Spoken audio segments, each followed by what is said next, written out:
அது 1 கிலோ உருளைக்கிழங்கு எடுத்துருக்கிறேன். இது மாதிரி அரிஞ்சிக்கணும். தேவையான பூண்டு எடுத்துக்கிறேன். சரிங்களா? இப்போ கொஞ்சமாக எண்ணெய் ஊற்றிக்கலாம். அது எண்ணெய் காயிட்டங்க. இப்போ நம்ம பூண்டு போட்டுக்கலாம்.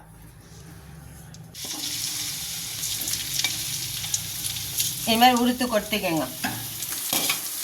லேசாக பொரிஞ்சாவே போதுங்க. இப்போ உருளைக்கிழங்கு கொட்டிக்கலாம்.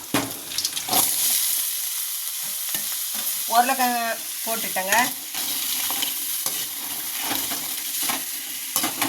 இப்படி ஒரு வதக்கிங்க. அரை கரண்டி சால்ட்டுங்க, மஞ்சாத்தூளுங்க, அரை கரண்டி மஞ்சாத்தூளுங்க, 1 கரண்டி மிளகாத்தூளுங்க, மறுபடியும் ஒரு அரை கரண்டி போட்டுக்கலாம். 1.5 டீஸ்பூனு மிளகாத்தூளுங்க. இப்போ கலரி விட்டுக்கலாங்க.